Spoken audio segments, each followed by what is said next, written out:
Oi pessoal, meu nome é Denise, eu sou pastora de uma igreja evangélica e hoje eu quero falar com você sobre os valentes de Davi, né?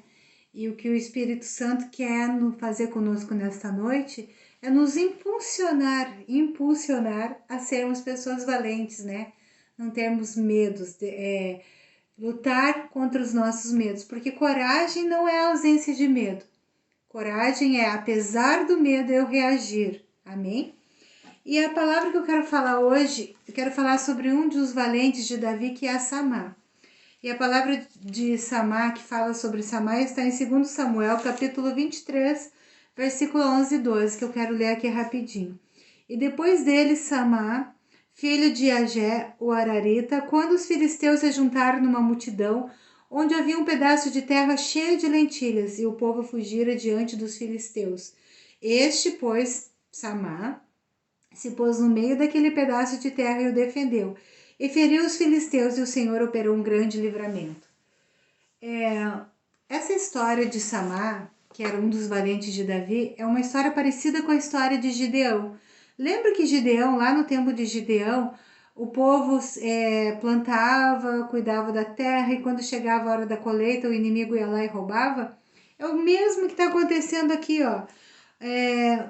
Samá foi como Gideão. Ele ficou no meio de um campo de lentilhas e quando o inimigo estava vindo, ele ficou ali sozinho. O resto do povo de Israel, o povo de Deus, fugiu. Mas Samá estava determinado e ficou ali, tá? Antes eu quero falar para vocês o que são os valentes, quem são os valentes de Davi. Esta expressão sugere que estes homens faziam parte da elite da tropa de Davi. Talvez fossem seus guardas-costas pessoais. O que é elite? O que há de melhor qualidade, mais valioso ou valorizado em um grupo social. Então, esses eram homens que andavam sempre com Davi. Outra coisa também que eu quero falar sobre esses homens. Você sabia que estes homens chamados valentes de Davi, nos dias de Saul, rei de Israel, eram desprezados e tratados como pessoas sem qualquer valor para servir a nação? Apesar de serem desprezados pela sociedade da época, vemos nestes homens um exemplo de coragem, fidelidade, perseverança, amor e honra, porque estavam dispostos a dar suas vidas pelo seu Deus, pelo seu rei e pelo seu povo. Davi foi um homem que confiou em Deus e ensinou estes homens a serem confiantes e lutar por uma causa justa. Até então, estes homens eram desprezados pela sociedade, mas Davi, um homem de Deus, um homem convertido, um homem de visão, sabia que Deus transforma as pessoas, né? Aquilo que é improvável para aos olhos dos homens, para Deus é possível. Então ali foram transformados, né? Aqueles homens que antes eram excluídos pela sociedade se tornaram os valentes de Davi. Só para você ter uma ideia, no mesmo capítulo 23, versículo 8, fala assim, ó, estes são os nomes dos valentes que Davi teve. Josebe Basibete, filho de Taquemone, o principal dos capitães. Agora eu quero falar desse aqui. E este era Dino, o esnita, que se opusera a 800 e os feriu de uma vez. Então, o que aqui fala desse homem aqui do versículo 8? Fala que esse homem sozinho, ele matou 800, feriu 800, não diz que matou, né? Agora eu quero fazer uma pergunta para você. Isso é possível humanamente? Um homem sozinho ferir 800 homens? Não, não é possível. Mas com Deus todas as coisas são possíveis. O Espírito Santo deu a este homem um poder maravilhoso para que obtivesse essa façanha contra os inimigos de Deus. Então, né, eu só dei um exemplo aqui de um homem que era considerado valente de Davi, que está no versículo 8. Este homem aqui conseguiu matar, ferir 800 homens. Diz a história que este homem ficou, né, com a espada presa na mão, e quando ele terminou de ferir esses 800 homens, tiveram que abrir os dedos dele, né, para tirar a espada, que a espada ficou grudada na mão dele. Mas voltando a Samá. Então, Samá, quanto tempo Samá ficou ali, né, fugindo? Ele viu o inimigo chegando e fugia junto com o povo. Isso a Bíblia não fala. Mas eu acredito que a coragem de Samar não foi na primeira vez que o inimigo atacou. Quem sabe Samar foi se revoltando com aquela derrota, foi se revoltando de ter que plantar, cuidar da plantação, e na hora que ele ia desfrutar, o inimigo vinha e roubava a sua colheita. Ele cansou disso. E a palavra de Deus disse que ele ficou no meio do campo de lentilhas. Sabe o que significa isso aqui no versículo 12? Que nós devemos estar no centro da vontade de Deus. Eu gosto muito da palavra íntegro, porque um dos significados da palavra íntegro é se entregar por inteiro, né? Quando você decide servir a um Deus ou lutar por uma causa, se entrega por inteiro, e foi o que ele fez.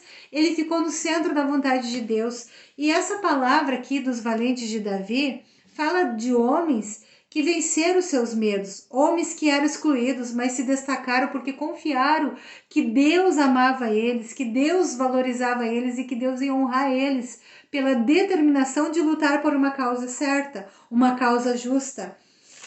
Outra coisa também, essa palavra ela fala também de enfrentar os nossos medos, né? Eu quero ler para você aqui algo. É uma pergunta, tá? Que eu quero te fazer. Do que você tem medo? Você tem medo que a tua família seja destruída? Você tem medo que o teu casamento acabe? Você tem medo de passar dificuldade financeira? Tem medo de não pagar tuas contas? Você tem medo do mundo como tá? Eu não sei do que você tem medo, querido. Mas saiba de uma coisa, que nós podemos nos tornar valentes de Deus. Pessoas que talvez hoje alguém olhe para nós, não dão nada por nós. E esse daí, coitado, não tem estudo, nasceu numa família pobre, vai ser pobre, coitado, pro resto da vida. Saiba que Deus tem poder para te fazer vencer. Saiba que Deus pode pegar aqueles que são covardes, excluídos, e fazer deles valentes. Só que nós temos que nos posicionar, estar no centro da vontade de Deus e dizer: inimigo, tudo aquilo que Deus tem me dado, chega, você não vai mais roubar. Eu já cansei disso. Eu já cansei de ter medo. Eu já cansei de trabalhar e de conquistar coisas e roubar. O inimigo rouba a tua paz, rouba a tua prosperidade. O inimigo rouba os teus projetos, teus sonhos. O inimigo rouba a tua saúde. O que o inimigo tem roubado de você? Reage em nome de Jesus. Você tem que ter coragem para usar a fé. Talvez muitos de vocês que decidiram ver esse vídeo dizem assim: mas eu tenho fé. Mas você sabia que para usar a tua fé você precisa ter coragem? Quer ver? Hoje mesmo aconteceu uma coisa comigo, tá? Que já aconteceu outras vezes na igreja. Eu tava pregando, não estava pregando, hoje foi meu marido que pregou. Mas eu estava ali para fazer a oração e o Espírito Santo tinha falado comigo algumas palavras que era para mim falar e o povo repetir. E de repente eu sinto assim, ó, 2 dedos apertando aqui esse lado da minha garganta.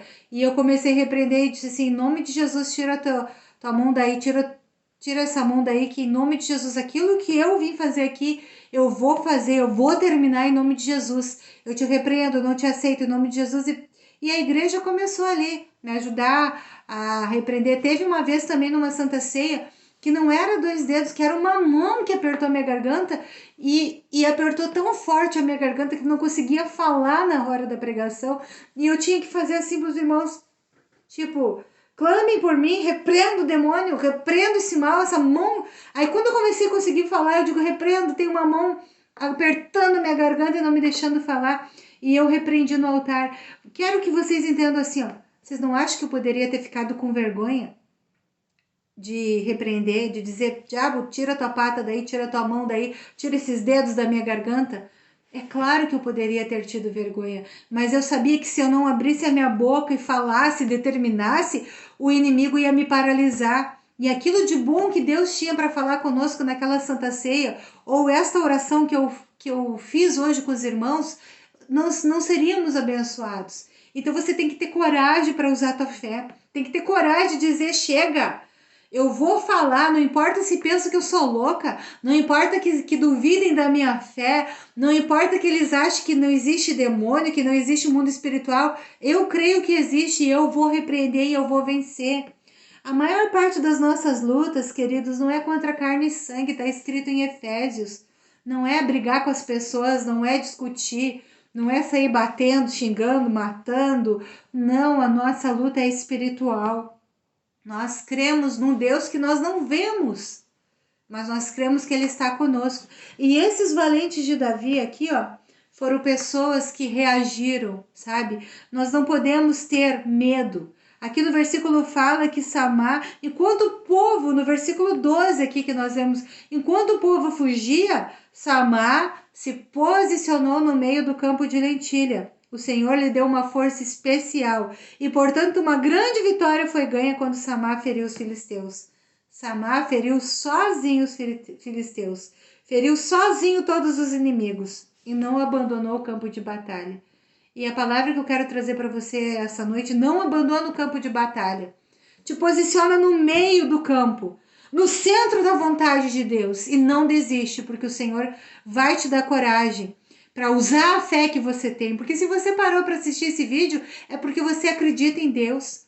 É porque você acredita em mudanças, é porque você tem uma esperança dentro do teu coração que tudo vai mudar na tua vida. E eu te garanto em nome de Jesus, se você se posicionar no meio do campo da batalha, não fugir, a coragem que você precisa, o Espírito Santo vai te dar.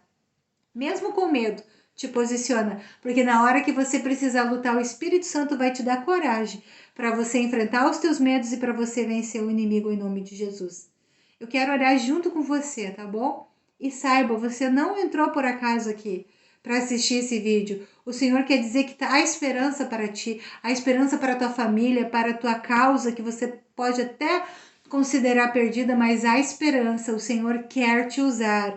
O Senhor talvez esteja me usando, né, aqui para falar contigo, mas quem Ele quer usar realmente é você. Você é o maior interessado em vencer. Você é o maior interessado em lutar pela tua casa, pelo teu casamento, pelos teus filhos, pelas tuas finanças, por tudo que é teu. Você é o mais interessado. E eu vou te ajudar agora orando contigo e pedindo para que o Espírito Santo te transforme num valente de Deus, assim como aqueles homens se tornaram valentes de Davi. Amém?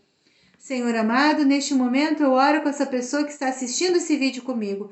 E eu profetizo na vida dela que a partir de hoje, Senhor, ela vai ter coragem para se posicionar no meio do campo de batalha e lutar e vencer o inimigo. Espírito Santo, desça sobre essa vida agora, sobre essa casa agora, sobre essa família agora, e que eles possam ser considerados os teus valentes, Senhor. A partir de hoje, Senhor, muda a história dessa pessoa, muda o casamento, as finanças, o marido, a esposa, os filhos, tudo aquilo, Senhor, que não está de acordo com a tua vontade e que o inimigo tem roubado. Que a partir de hoje haja mudança, Senhor, em nome de Jesus. Amém. Queridos, se Deus quiser, domingo que vem eu vou estar gravando outro vídeo, tá bom? Neste canal. Um beijo para você e tchau.